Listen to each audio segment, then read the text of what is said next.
Hey everybody, I'm David with Bolivar Live, and you know, a lot of events are still going on despite summer winding down. Last weekend we had the golf cart poker run, and this weekend we've got the Bolivar Rig Run. The Hardheads Bolivar Rig Run. Rig Run. And this is a yearly event, and we're going to talk a little bit about it, and I've got video we're fixing to show you from last year's event. But Jim, talk about how you started this. We started 9 years ago. This is our 9th year, and it was just a dream to try to create more sailing and interest in beach catamaran sailing on the Bolivar Peninsula. I had been doing it for many years, and I just found it to be some of the best sailing in Texas. Yeah, because we've always got wind. We've always got wind. There's beautiful beach to back your car up to, set up your canopy, you know, have your friends come out and just in wide open spaces. It really doesn't get better than that. And you don't have to drive, you know, everywhere or way out of the way to get here. So. And you started out with how many boats in the first one? We started out with 4. It was basically our little neighborhood over there with a few guys. And then we said, well, we could try this. So it probably went 4 to 6 to, and then I think we got a hurricane come through or something. So yeah, it was canceled one year, I think. We had to push it. We had to push it off 30 days. Yeah. So we did that, and then it just started growing. But what happened along the way is we picked up we got the interest of a couple of strategic sailors in the state of Texas, and so all of a sudden we started getting sailors from other areas outside of the Houston Metroplex. And in the last year you had a Pinnacle something. Was it last year that you had the special race? We had the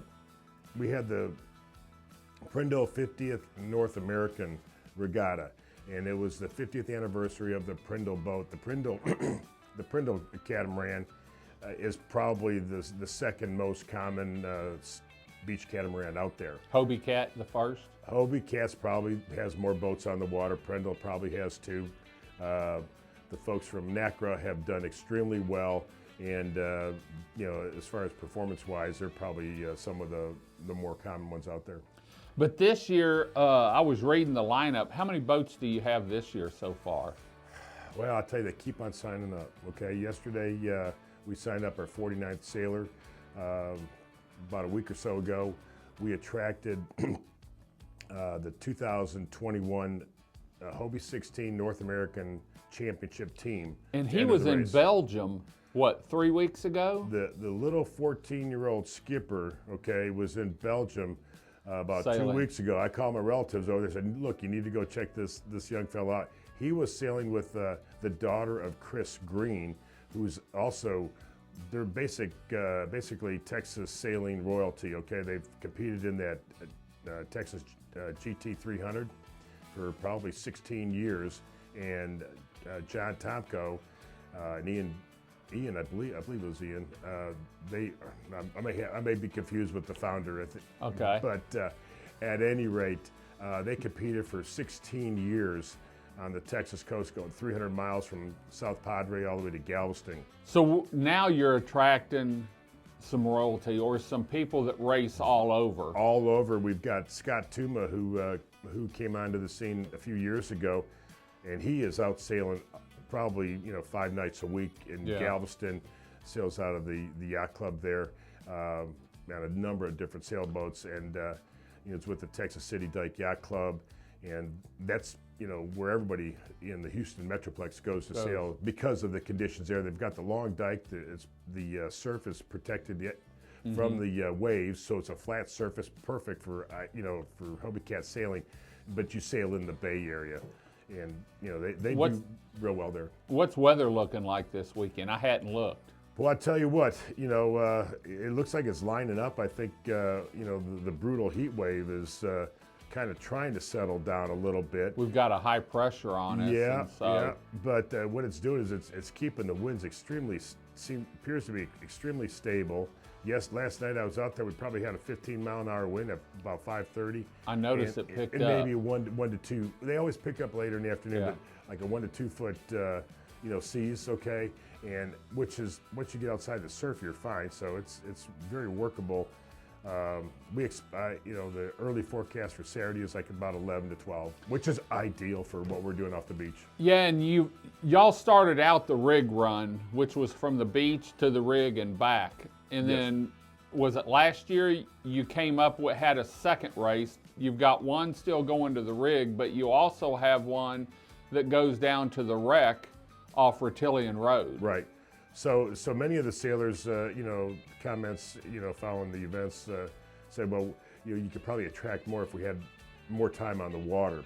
So what we did is we put in this wreck course, which will take you out to the rig, over to the wreck, near the jetty and the beach by that wreck, and then go back to the rig and then come back. So both of them's in it. The wreck, Right. you go around Right. the rig to the wreck, back to the rig, and then back to the. How long does that typically take, the average? I think it's possible to do that in a couple hours, Okay. and depending on the conditions, I think last year we may have done it in an hour and a half. Last year it was perfect. It was extreme. No, it was Yeah. extreme sailing. This was on the borderline of sail, don't sail type weather. So we had 40 boats or more compete last year, and we had maybe 20 or so that completed the course. The other 20 ended up washing the shore. Safety. Y'all take big pride, and safety's the number one thing for y'all. Right. What do you do for safety out there as far as people on the water, spotters on the shore, and everything? So we've contacted the Coast Guard. They're aware of the event. They're aware that we'll have 50 boats out there, so it is an approved Coast Guard event. We have a safety committee, and they have radios with all the sailors. Each sailor's supposed to have a radio on board, or cell phone, and if they run into trouble, we'll have jet skis in the water where they can go over to the boat and provide assistance, whether it's tipping the boat back over or towing it to shore, something like that. Okay, so that's on the water and off the water, Right, and then you right. track them. Right. So, where are we going to set up this year? Typically, you're a little west of the washout. Yeah, About Mr. G. Yeah, we'll be between Mr. G. It's a nice area of beach. There's not a lot of homes there. Okay, I don't know how this will change in a few years if we get that development going there, but it gives us enough wide space to put in, say, 50 boats in the teams. So Great.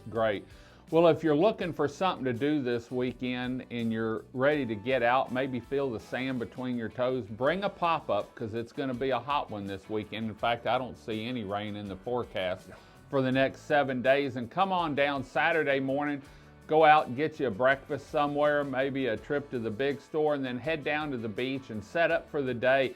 Because I tell you what, it's really a sight to see all the colors, especially if you're looking down the beach, and really anywhere from Monkhouse all the way down through Biscayne, you're going to be able to see the race because of the race course. Well, people ask me, where's a good place to set up? The boats will leave from the start, and you're just going to see them coming at you when they finally get close, or leaving, for a little Right. bit. The farther you are down from the starting point, you'll see the lineup of boats as they're approaching. You really get a better sense the farther away you are, okay? I think one of the best places to watch it, honestly, will be down there by the wreck. The wreck is very close to shore. Yeah. And you're going to see those boats come flying around there. It's probably 600 or 800 yards maybe. Something like that, right? Yeah, right, from right, the shore. right. I know. Right off of Retillion Road. Yeah, if you go down Retillion Road, because I was there filming the full moon the other night. If you go down Retillion Road, when you hit the beach, just look straight out in front of you, and you can see it right at the water's edge, or water's crest there. And so it's real easy. And then you've got probably 12 miles, 8 miles of beach 6 miles of beach between there that you can set up. So we're going to be down there. We'll be shooting some drone footage probably, and we'll have a recap later on this week talking about it a little bit, showing you some footage in one of our shows. So make sure you stick around. If people want to get involved, how can they get involved? Whether they want to donate to the cause, whether they want to maybe register, is there a website or someplace they can go? We've got the Bolivar Yacht Club Facebook page, okay? Okay. And as we've done over the last several years Bolivar Yacht Club is known in the sailing community for having the best hot dogs on the beach, okay? So we grill the hot dogs, you know, for the sailors as they return, but we also have extra hot dogs for the public. Don't charge anything for it, and if they'd like to make a donation, there's a donation jar. So, you know, usually we'll have a little extra that we can, you know, support different things. So we've supported the Keep Bolivar Beautiful program in the past. We've supported the police department, a number of things. This year, we're going to go ahead and the money that we raise, we're going to go ahead and donate it to the Eagles for all their charities. Okay. And, you know, they're doing cancer, diabetes, Parkinson's, kidney, spinal, Children's Fund, just a number of charities. So it's a good way to support, you know, something here on charities. Bolivar. Right. So, you know, last year, I can't say this, we've already raised $1,000 for the event, just in donations for that. So it's been very well. But I do have to say that this event is not possible without sponsors. Right. And so we're so pleased to have Hardheads back as our headline sponsor. But also returning this year is Wendy Dozier and Remax on the Water. And we'll also have Tracy Ruck, who from Villas at Rollover last year. You're right. Sold out. 30 days. I think it was. Or 90 days, I think it was all because of the association with the Bolivar Rig Run. And I was thinking it was because Bolivar Live advertising for them. Well, they got a new development that they're coming in, calling the Villas at Bolivar. And if you go by there, you'll see Phase 1 sold out. Yep. Phase 2's going quick. They're setting pilings. Probably enough. There's already about 7 homes started. Yep. And there's no reason why they won't complete it very fast. You know, they offer a very affordable entry-level home. So. And it's the quality of them. I've done a lot of shows on the 2-bedroom and 3-bedroom. So, well, remember, this Saturday, August 12th, Crystal Beach, Texas, about Mr. G Street, which is the old car wash, sort of across from Tiki. You can hit the beach or Caddy Corner, and anywhere from the washout to Rotillion Road, you'll be able to see a great race. We're going to head on out. Jim, thanks for joining us. Until next time, I'm David with Bolivar Live. Y'all have a great day, great week. Come see us. God bless, and bye-bye.